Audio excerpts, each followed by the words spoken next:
Hey there everybody, Matt Carter here. And Jessica Carter from CARTERMATT.com. This video is our Blue Bloods Season 10, Episode 10 reaction. It is a lot of 10s, it is Christmas time. Blue Bloods is always, I feel like it's always good when we get holiday stuff on Blue Bloods. It doesn't always happen.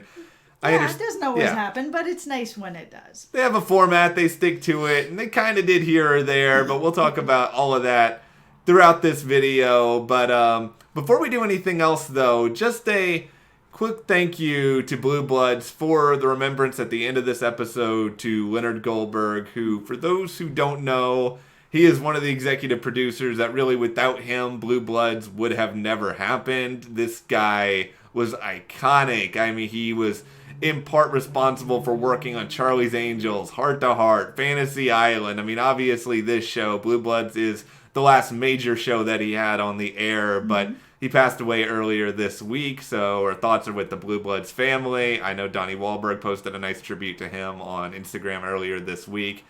But let's get into the episode, because knowing what everybody seems to be suggesting about Leonard Goldberg, he always wanted people to talk about his work and always talk about ways for his shows to be as good as humanly possible. Absolutely. And even Tom Selleck said that in a statement this week. So where do we start? I guess let's start, since we're in the holiday spirit here, with Jamie and Eddie, because they actually kind of talked about some stuff that we talked about ourselves in a video last week. Yeah, they have felt like two ships passing in the night, and that they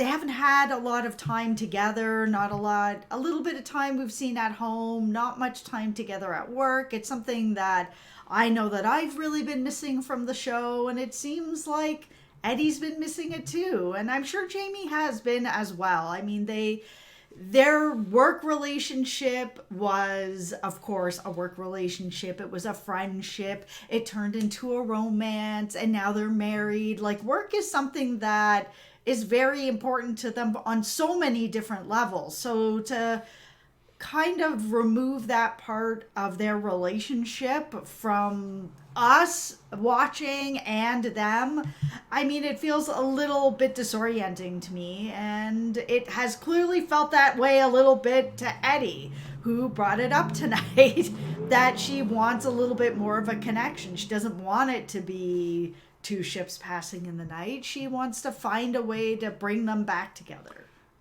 And I love the sentiment behind ultimately where the two of them got in this episode. I like there was a little bit of humor at the end. I've never heard the phrase honey-do list once in my entire life. Well, I have heard it, and I do know that it's something that not anyone wants to get, because it's just a list of chores. Yeah, I feel like also, wouldn't you just send a text message at this point in like 2019? Absolutely. It's not a thing that kind of goes that way anymore. I mean, we just have a whiteboard that if we have stuff that needs to get done, we just put it on the whiteboard, and as either of us do it, we just wipe it off. Yeah, I mean, I agree with Eddie a lot of this. I think Jamie was a real cranky pants in a lot of this episode. And I mean, I get that he's tired and he's got a tough job and all that other sort of stuff. But and I also get where she's coming from. I know that he had said, you're acting a little crazy. Well, it's really difficult when you're on different shifts like that, and you're not really, it's like they've gotten married and traded in one part of their life for another part, instead of it coming together where they get to work together and they get to, be married. And obviously things were going to change somewhat, but I don't think Eddie expected them to change quite this much. Yeah, and I mean, obviously the job part of it is exacerbating everything, and maybe you sort of think in the early going, okay, we'll find a way to make it through, but then it's just like the attrition of it, and just like going through it and going through it and going through it. But there was like that little bit of Christmas hope at the end of this for the two of them, that maybe my New Year's resolution for JAMKO is that they get a better work schedule, just also more time together. Yes, and I want to see them more at work together, and I know that things aren't going to be exactly the same, but maybe, excuse me, maybe if if Eddie's able to maybe move up or into a different department, that maybe they can get back on a schedule together. There's a beautiful little part of magic about this show, about them working together. I love seeing them be married and I love seeing them as a couple, but that little magic of them working together and their banter and the chemistry they have on the job and all that stuff, I really miss it. So if there's a way to kind of bring it back, even if they're not going to be working side by side anymore, maybe they're both working at the station a little bit more together, I would love to just see some of that.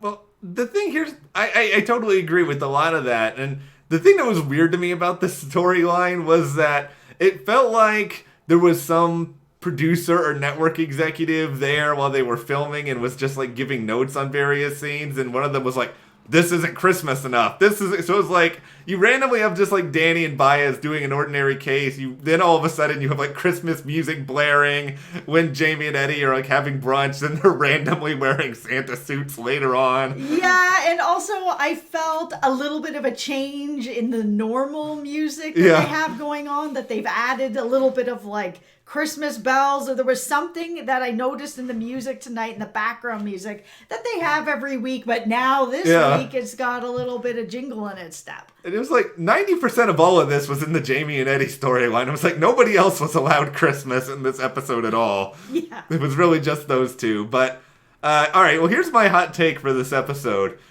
I actually was kind of enjoying the Danny and Baez investigation, which... You know, and I'm saying this is a hot take mostly because the Danny and Baez storylines have frustrated me for like 5 out of the last 6 weeks. Yep. And it's not like this episode did anything that I think was really revolutionary for them. It was just like, okay, here's a murder case, you guys solve it. But it was just, I think I like that there was a case that like pit Danny and Baez kind of against each other. So there was like actual interpersonal conflict. Yeah, it was nice to see that Baez she knew something was happening, she felt it in her gut, and she really wanted to chase this down, where Danny was kind of like, let's wrap it up. Hey, here's some White Castle, and here's a triple homicide uptown. Let's go deal with that instead. I loved her just be like, you can take your burger because we're doing this. I will take the White Castle if no one else wants it. I'm just throwing that out there. So yeah, I like the interplay. I even like the classic, randomly the cops show up right before the guy takes off on the plane, which is one of my favorite ridiculous crime show tropes that happens in like 90% of all shows. Yeah, no, I really like this case. The only thing that was starting to become a little bit repetitive was how much Baez was going on about, it's the all men's club, there's the no women, there's the all men's club, there's the no... I'm like, okay, man, I get it. Like, I get it. It sucks. And it would be nice if these types of clubs would include women as well. So I totally get it. But it was starting to just kind of go on and on and on for me. Yeah, I mean, I think that they hit the theme of this a little bit harder than they absolutely had to. Yeah. But, you know, it was an enjoyable case for the most part, which I haven't felt about a lot of other Danny and Baez ones. Maybe no, it was good. Maybe this is our Christmas hope for the two of them as well, that we're going in the right direction. All right, so now we've come to the point of the what was that Blue Blood storyline of the week, where we don't have this every week, where we have a storyline and I just respond to it by being like, what was that? Yeah, and so obviously we're talking about Anthony. Okay, yes, we didn't even discuss this going into the video, but... Yeah, no, this was a really strange, I didn't know what was going on. All of a sudden, like... Anthony's Batman, he's like chasing people down the street, throwing out garbage cans, getting shot, and all these things are happening, and it just felt really odd. I don't know any other kind of word to go with it. Like, it was just odd. I do like the Batman Anthony comparison. Just I kind of want to see Anthony use the Batman voice now, and maybe if he did that, I would like this story a little bit more. That's kind of what was going on. Yeah. He's lurking in the shadows, waiting for crime, and then he's jumping out at people. And why? Why is this the storyline? I like Anthony when he's working with Aaron, or sometimes when he's working on his own, but not like this. I didn't really enjoy as much seeing him running around on the streets chasing people down. He's such a smart character, and I like it when he's digging into cases and breaking things open, and not like this with a garbage can over somebody's head. It's sort of like like on Top Chef sometimes people make these complicated dishes with all these different ingredients, and one of the things the judges always say is, if you know that part of it isn't great, why are you putting it on the plate and serving it to us? It's like, Blue Bloods had to know this was a really wonky storyline, and sometimes it's okay if you don't put that storyline on the air. Just, give us a couple more minutes of Henry singing Christmas carols at family dinner or something. Okay, I want to talk about the family dinner. Okay. So, there was so much that I liked about this I know where you're dinner, going now. But there's one part of it that really irked me and pulled me out of my Christmas spirit a little bit here. I want to talk about how Eddie basically got Grace taken away from her. Yeah. Listen, this is her first time giving Christmas grace, or a type of a Christmas grace. This is the beginning of the Christmas season. She doesn't know exactly how the traditions are. Yeah. So she gives grace, and then it's not the right way. Cool. No problem. She's new. She hasn't been here before for this. Yeah. Oh, no. Okay. Well, now we're going to give it to Jamie. We're going to take it from you. We're going to give it to Jamie. Why not give her a second shot? This is her first time. Well, just like give her some direction. Yeah. Hey, man, it's the beginning of the Christmas season. We like to take it a little bit slower. We want to sing some little Christmas, and then we want to take it slow. No problem. She can do that. She didn't need to have it taken away from her. I was kind of like, meh. Another thing here also, they were acting like this was, her first time at family dinner for all of this. Like, she and Jamie were engaged last season. Did you guys not invite her to this dinner last season? What was going on there? Even if that's the case, and she happened to be, this is her first year being there as a Reagan. So this would be the first year that she would be giving this grace. So give her a little bit of guidance, Henry. Don't take it from her. We love you guys together. You guys have a fun chemistry. Yeah. I love scenes that have Eddie and Henry in them and talking about stuff. And there's just something really cool about them. But you didn't need to take that grace away from her. It's her first Christmas. Give her guidance so that she grows with the family and she knows the way that everybody's going to have it done, so she can have a second chance. And then you can all sing Christmas together. And then it'll all be warm and wonderful. And we can have the Blue Bloods musical. Well, what did you think about that? It was weird. Like, I was so transfixed on, like, everyone kind of singing for, like, 5 seconds and then stopping. I was like, who does this? Who sings, like, 5 seconds of a Christmas carol together? And then they just stop? Yeah. And then they stop and they take away grace. Yeah, the taking away grace was weird, but I was too transfixed on the Christmas carol stoppage to really, that was just hard in my mind here. But yeah, I mean, it was nice to get some Christmas cheer at the end of the episode. It was also a little bit weird because Jamie and Eddie had their sort of, disagreement about the honey-do list and her bringing up sort of the sexism of it all at the beginning of it. And then she's taken away grace and they gave it to the dude. And she was just like, okay. It's weird. I don't understand this end, but all right. I guess this is where we're going with it. That's cool. Yeah. There was a lot of stuff I really liked about this episode, but that was just a little confusing to me. Yeah, that and Anthony being Batman, I think those that whole thing, I'm pretending that didn't even happen. Well, all right. Well, we'll talk about Frank here, because here's a storyline that I think was interesting, because while I'm not so sure I'm down for Anthony as Batman, I'm pretty sure I am down for Secret Agent Baker.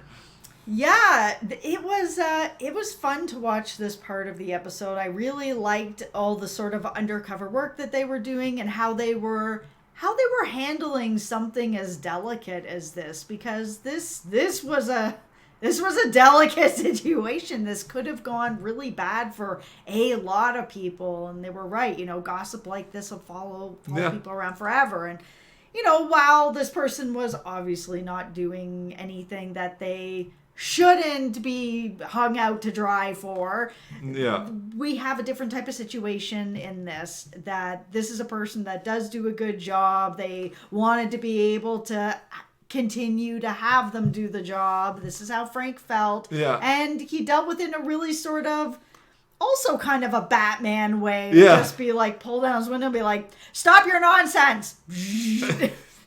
This conversation never happened.